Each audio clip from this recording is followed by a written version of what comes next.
not too much arguing at the start of this one. Anyway, here we go. So, Terry? Terry and James, Yep. and we are just introducing, we're just introducing this beast build that we started. We're doing a very modern interior.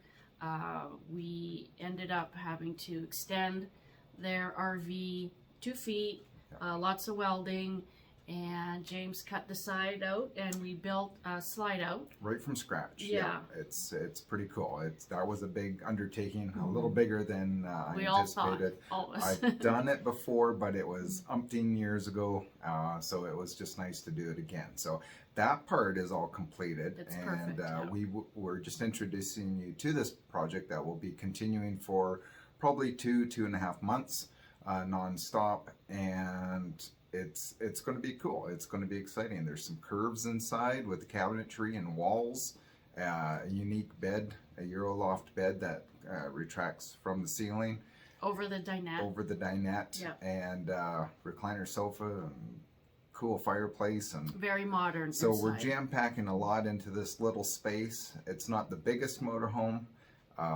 but you know, we work with what we got. Having that extra 2 feet blown out the back, that's cutting off the back wall, extending it. That's pretty cool. Adding a rear kitchen, outdoor entertainment center. Yeah, a lot of neat things, and we look forward to sharing that with you. So join us on that venture. Yeah, and we'll be starting it up again in a week. Sounds good. Yeah. Okay. Join us. Thanks. Bye.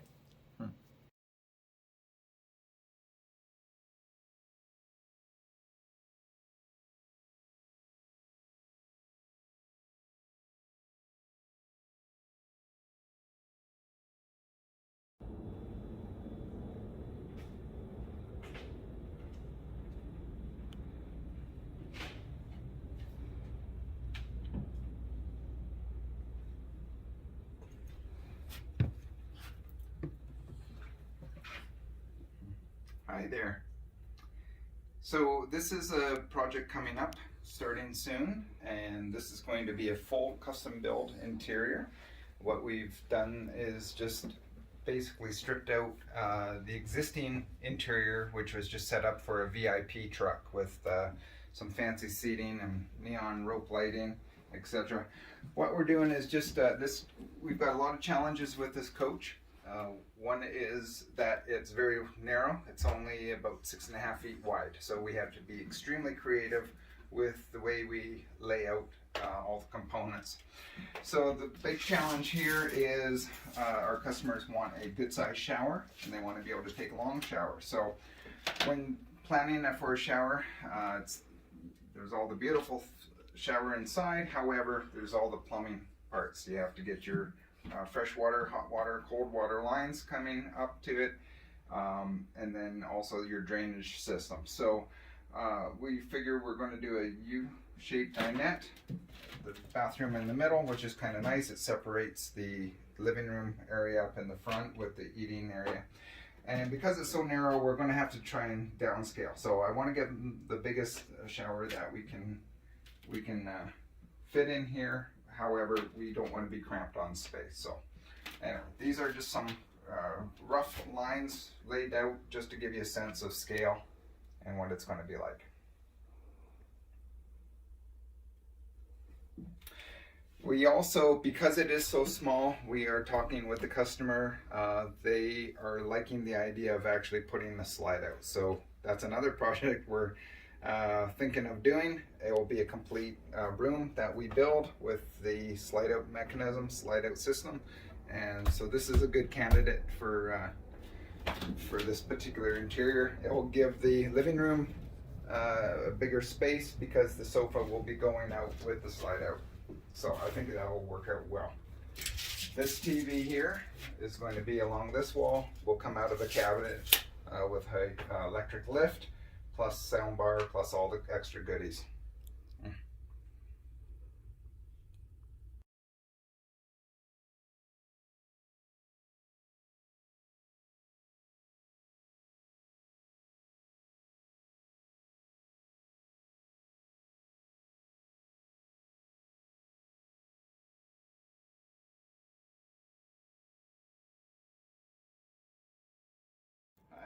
back, and this is an update on the Beast build. We're making some good progress now.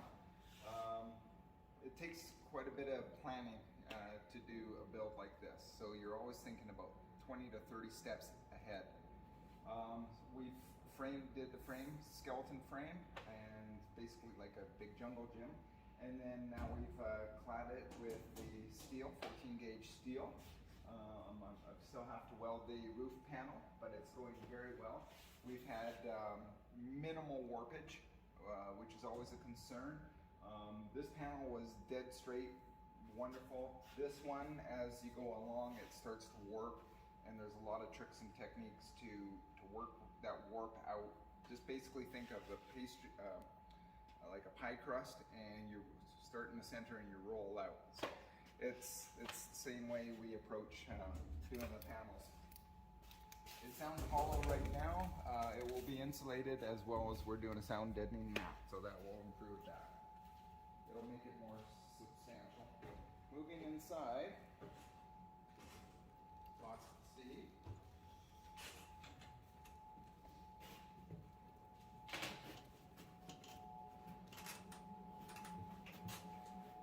So inside now you can truly get a sense of the actual living space.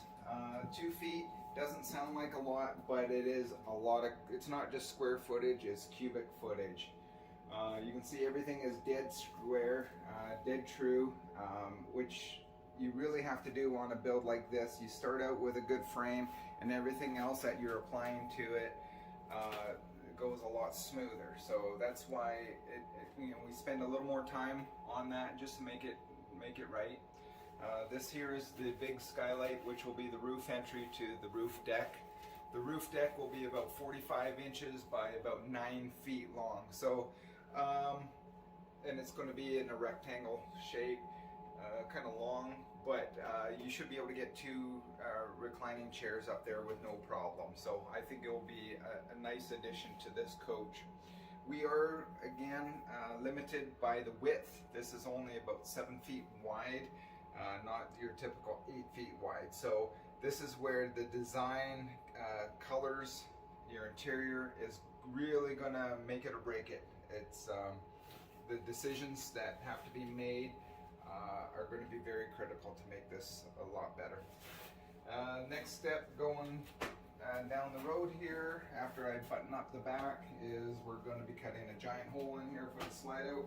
Looking forward to that. I've got a game plan. There's a couple little things not too sure of, but we'll figure those out as we go along. So every build is custom. Every things come up, and we just work with what we've got, and we make it happen at the end of the day. And we're happy to be doing this, and we look forward to talking to you soon. Thanks. Bye.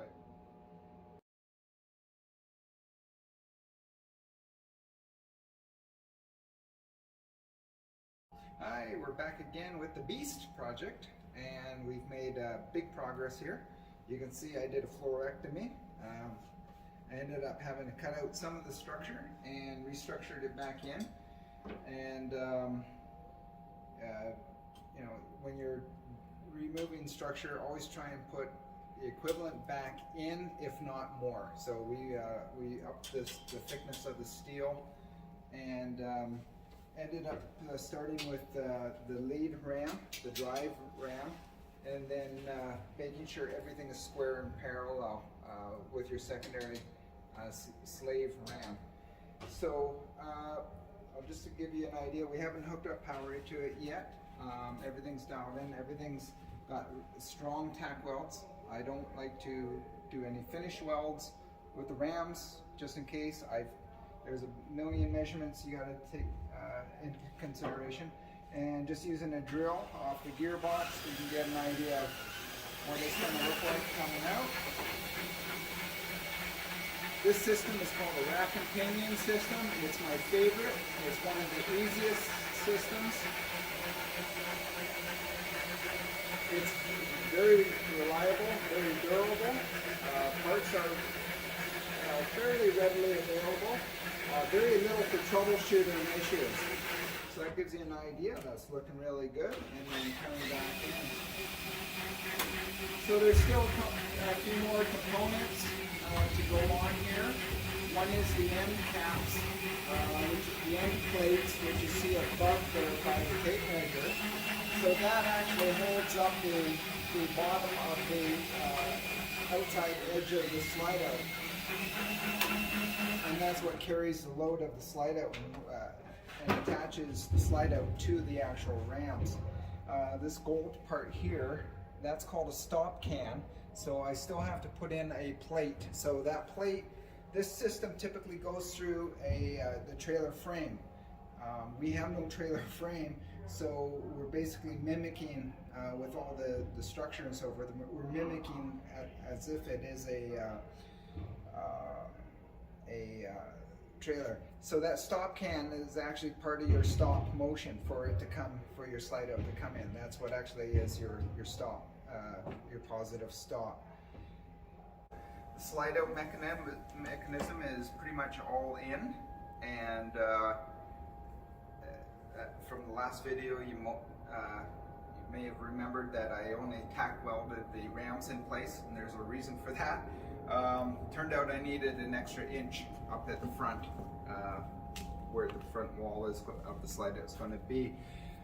I like to have a little more adjustment room, so I ended up moving the rams, cutting the welds off, moving them back 1 inch, squaring everything up again, adding more bracing, and so the slide out's coming out 37 inches, which is quite a bit. Overhanging, cantilevering out, so I ended up putting in extra bracing here. I needed to put this brace in here anyway for this plate for the stop can to bump up. That again is the ultimate stop for when the slide out comes in. We've just hooked up the wires here temporarily, and we have that's going in. So what you hear is that's the clutch mechanism in the gearbox, and now it's powered all on its own.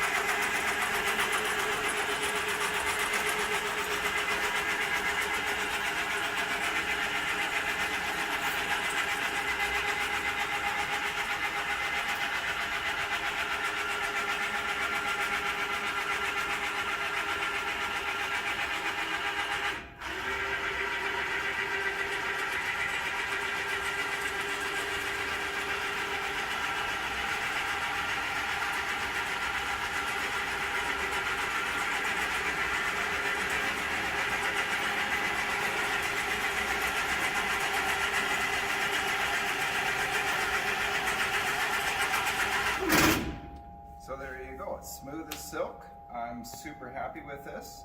This is the Dexter through frame slide out system, which is a little bit of a tongue twister. Everything's looking good. I'm really happy. And so the next part will be putting the floor and then building the actual steel box, which is a little bit later today. Not all in one day, but you know, one piece at a time, as they say. So anyway, there we go, success. And we'll see you on the next one.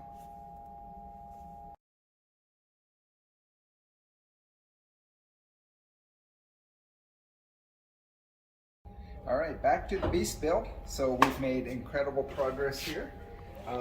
What we have is this support bar. So the entire wall of the slide out is going on here on this main support beam, and we're doing 1 inch plywood floor for the slide out. So the sofa that's going in is quite heavy, so the 1 inch will support that plus your weight.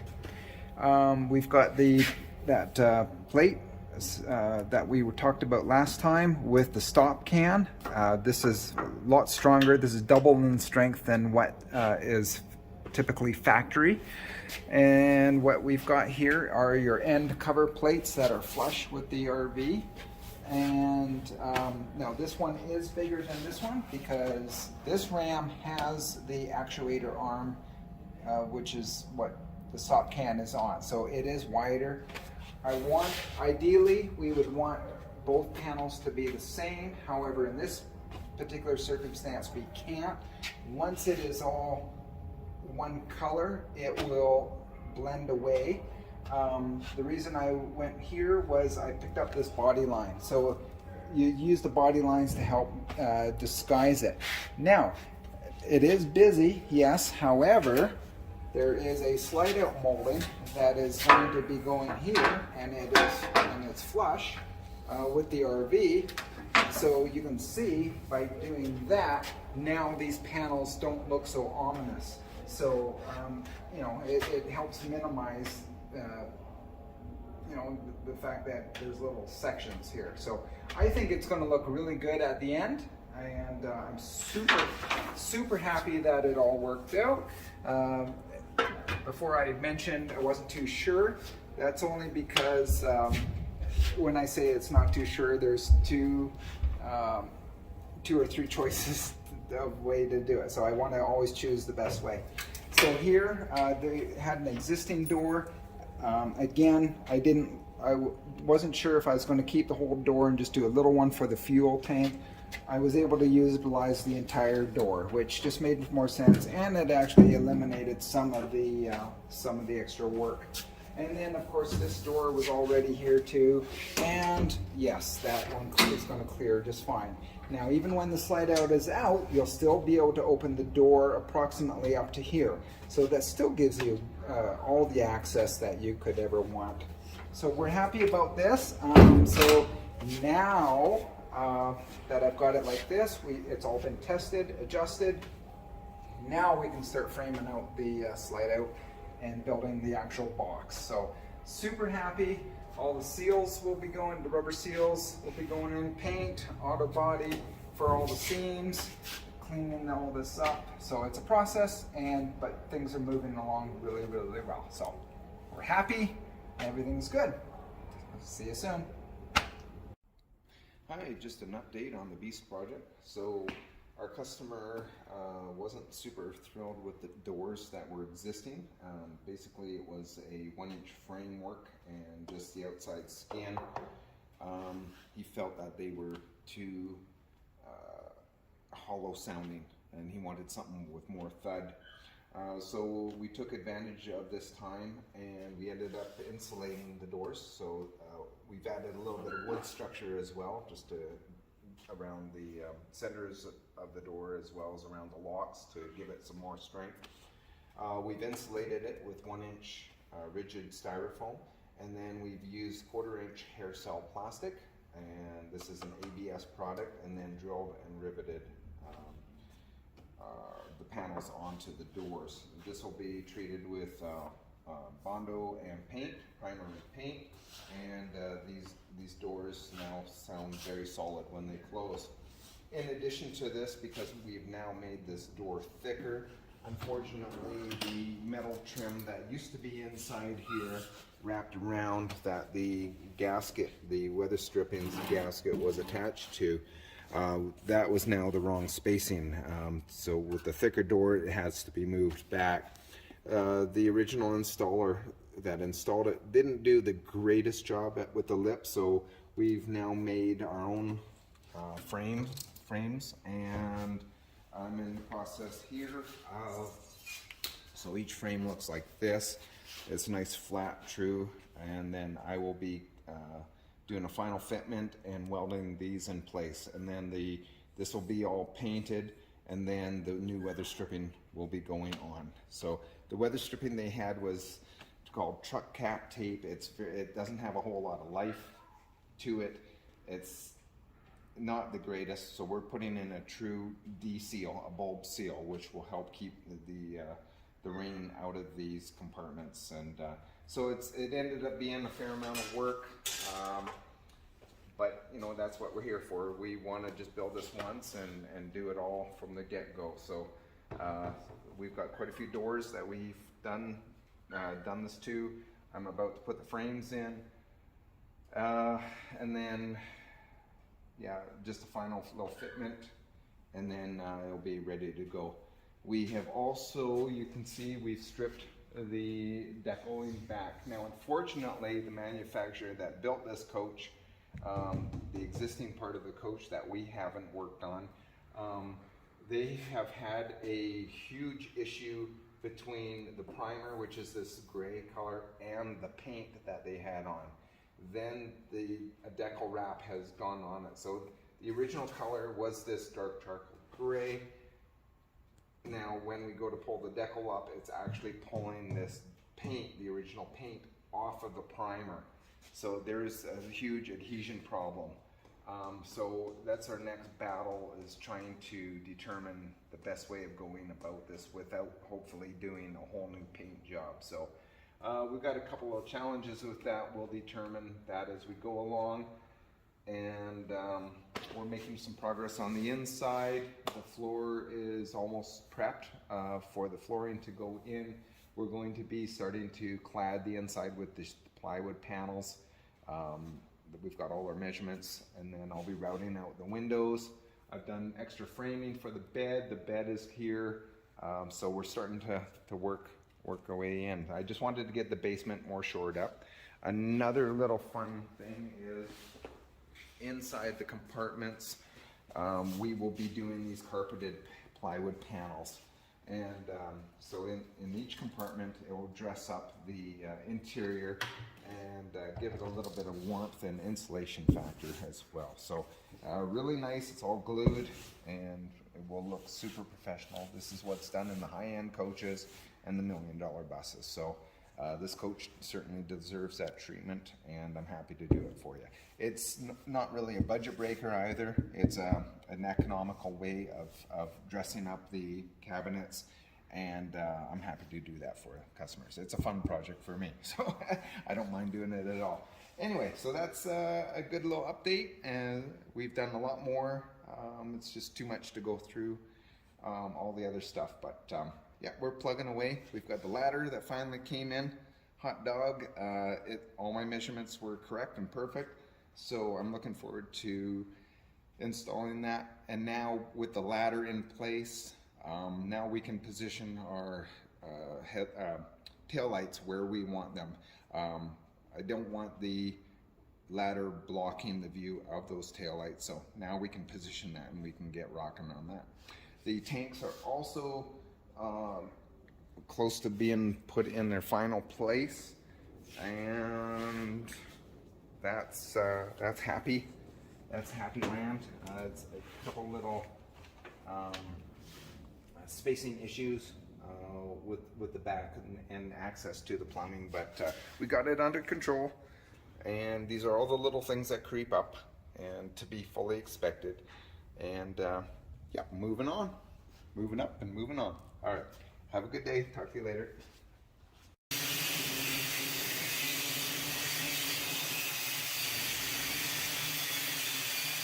So we originally had a subfloor on here, 3/4 inch tongue and groove plywood. It had a foam and an outdoor kind of fabric glued to it. We tried stripping it off, and it was so labor intensive, it just ended up didn't making any sense to try and do that, offsetting the cost of putting in a new subfloor.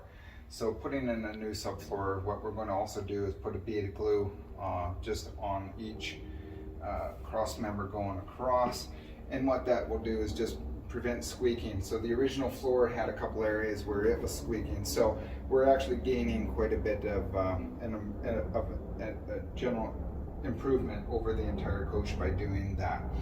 And so the floor is in great shape, and you can see I've marked out where the studs are, or the floor joists are, with the yellow tape, and we're about to put it in. There you go. Okay, big progress. The whole new subfloor is in. We ended up using glue also, as well as really good secure anchors into all the floor joists. So now you get a better appreciation of the size, the true size of it. It's extremely solid and no squeaks, as well as we are putting 1/2 inch plywood down on top of this, so the total floor will be 1 1/4 inches thick. So it's just going to be really solid, really sound deadening, and warmer as well. The reason we're putting another layer of 1/2 inches of plywood on is there will be heated underpads for in-floor heating laid on top of this subfloor, and then plywood flanking both sides. And what we do is we put thin set concrete, self-leveling concrete over the pad and it bridges the gap. So basically we're creating like a ditch. And the nice thing about the,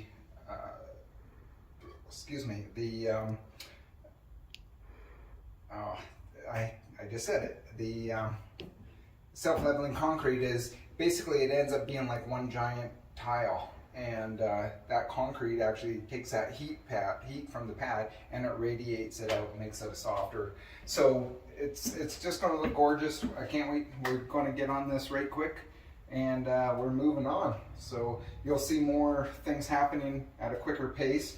All the framing, all the steel and the welds are all done. So thank gosh, I got a little tired of that. But anyway, so we're on to the big phase and the interior, and we're rocking and rolling. All right, have a good day.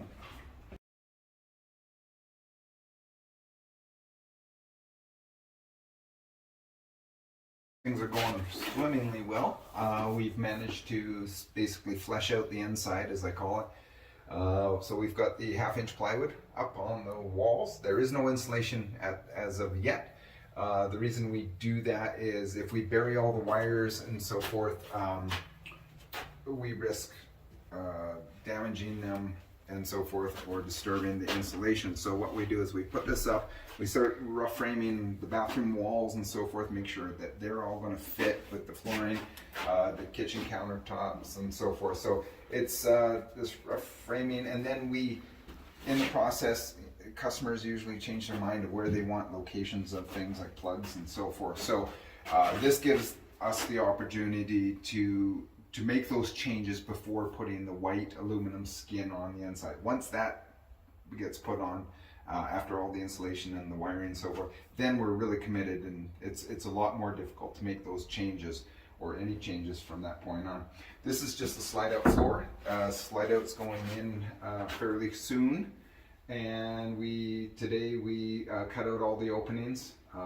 So this was a dark cave-like structure with all the plywood in here, and it looked really small, and now we've cut out the openings and we've got some natural light in here, and now it feels big again. So it's funny, it just shows you that how important it is for light colors in an RV, and to make it look as big as you can make it look. So it's a fair amount of work, and things are going really well. We're very happy, very pleased. So the next thing I'm going to do is focus on the roof. We'll be doing a little bit of auto body work that needs to be up there, finishing off the hand railing, the back, because we cut off 2 feet and extended it. So now we got to put that hand railing back in place. Once the roof has got the coating, the truck bed coating on it, then we will start laying out the vents. We can start hard mounting vents and gluing them down and screwing them down, and putting sealant plus the skylight or the solar panels, and start measuring out for the roof deck. So that's our next focus, and then once that's done, we'll start back working in here, a little bit of the basement, back and forth. It's a give and take, and so everything's got a chronological order. So we're just keeping with that and making good progress. So there you go. Welcome back to the Beast Build. We've made some good progress on it. So this is your roof.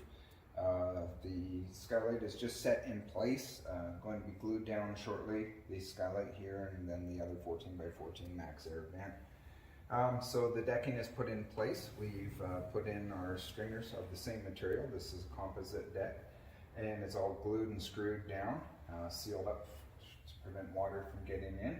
And we did a breadboard style perimeter and framed it very nicely, and I love it. I love how it turned out. So we've got quite a 1-inch gap underneath the entire floor to allow for water to run off and snow if you ever do come across snow.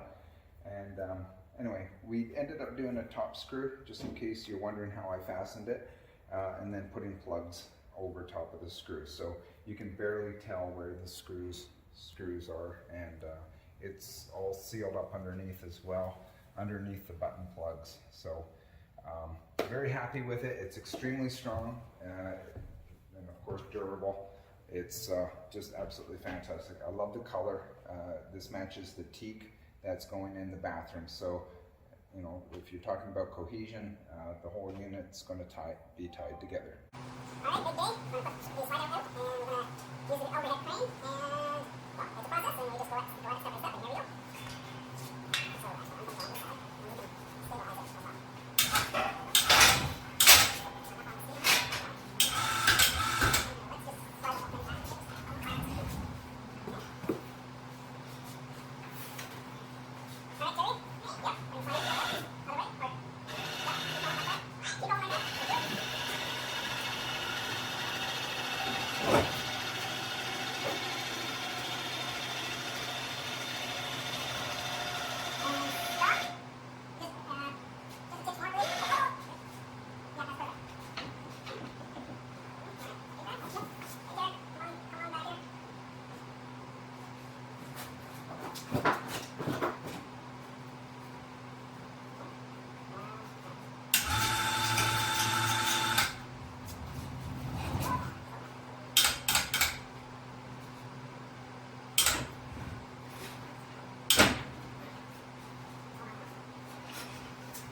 Rubber knot. Thank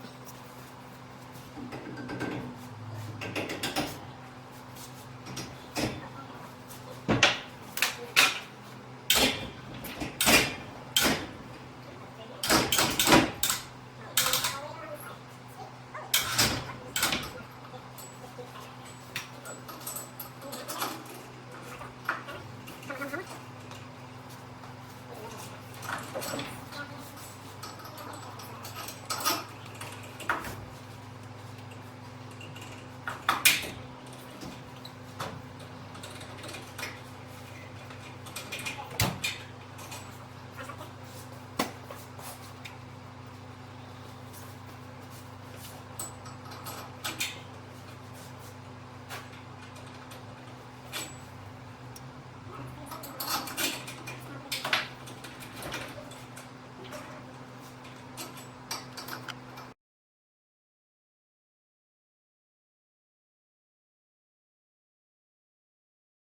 This is basically the whole bathroom here. It's quite long, but we have a big toilet and incinerator toilet as well as the shower pan. So it's a residential shower pan and shower walls. We went with a 30-inch because we wanted as big as possible for the space, but we're challenged because the coach is only 7 feet wide, so we got the smallest residential one, which is 30-inch. So it's big enough for our good-sized client. And so you'll see that these two wall panels will be all flanked in laminate, and then there's a track on the bottom and the top that's curved. So there'll be two pocket doors, almost like French doors, but a more modern take on it, and those will open up in behind the panels here. It'll be quite nice. We've just sort of mocked up the Euroloft bed for sizing and so forth, for all our clearances, for the window blinds and screens, and it's looking good. We just have to hook up the power to test it, and it's looking sharp. And through a consultation, we have determined that we are going to go with the curve on the opposite side of the shower or of the bathroom wall. So this here will be curved to match this curve. So it will be a very elegant curve, very graceful, very stylish. And then we've got the big, huge fridge freezer here with the pull-out drawers and a medium-sized sink and then a smaller stove. So this will actually taper in here. So the bathroom starts wide on this side, tapers narrow. This is doing the opposite, wide and tapering to a narrow. So it's going to look very classy. We'll center the sink to the window as planned. We have a phenomenal backsplash, which we'll reveal in the upcoming videos. And we've decided on all our colors now. Customers picked out and the cabinetry style, and now it's just a matter of cranking it out. So hi, we're back with the Beast project and with Bolero. He's the shop foreman. And so here we've got the kitchen mocked up. This is just the base plywood for the solid surface countertop to go in. So it'll be coming out here. There'll be a gable end that's got the high gloss laminate on it. And then you'll see that the fridge is straight. We could have made this whole thing curved, but the curve is so gentle, it'd be a lot of extra work, and it just at the end of the day, it really wouldn't, you wouldn't be able to appreciate it. So we ended up doing straight and square, but we angled each cabinet to give the exact same curve. Now when the countertop goes on, that will be a perfect curve, and that's where your eye is going to lead towards. So we have a beautiful taper all the way down, and we were able to, this is a surprise, or it was a surprise, but now it's going to be revealed. So we were able to get the Rec Pro curved glass range hood. This is really nice. It's got a nice quiet fan, and we'll be plumbing that outside. And then now, since we're mocking up all the position of everything, and where we like everything to be precision with the heights and so forth, now we will do the upper cabinets, basically block them out, make sure that we have all the clearances and allowances that we need for the bed, for example. And then also we'll be figuring out where we're going to put any electrical elements and so forth. The dinette center is coming into shape. We've taken the liberty to move a few things. It's quite beautiful. Everything's wrapped in the vinyl, and then the face fronts where your legs go, that is the high gloss laminate down there. Give you an idea of what that's going to look like. We went white vinyl on top, and it's got a slight padding, only an 1/8 inch padding. In the corners, as requested by our customer, we have the pop-up electrical elements with the built-in USBs that flip down. They look good, they look sharp, and they function really well. I like tucking them in the corner, that way they're not in their way. A lot of manufacturers, they'll put the electrical outlets down by your legs, but then it's hard to get the cord in, and it's always in the way. So we like to put them up above. So this is, yeah, really coming along. So we'll be working on the upper cabinets, wrapping around. The slide out's coming along well too. We'll be doing the upper cabinets in there, and just moving on and upward. All right, talk to you later. Thanks, bye. Oh, you going home, boys? Oh, going home.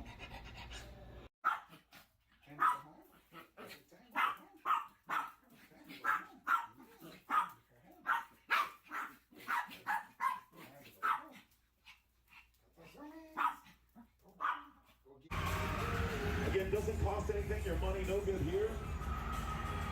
We're going to get you in the mix, and we're going to floor it. And we're going to love it.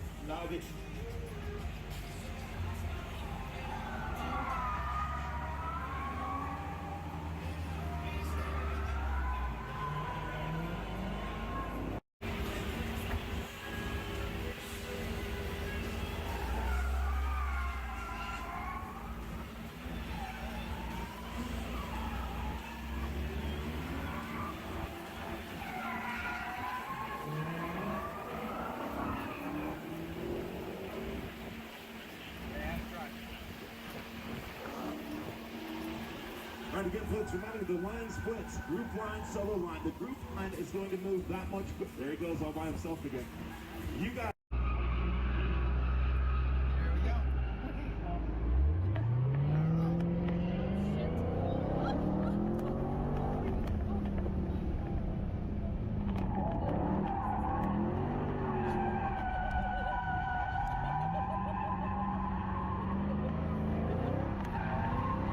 Oh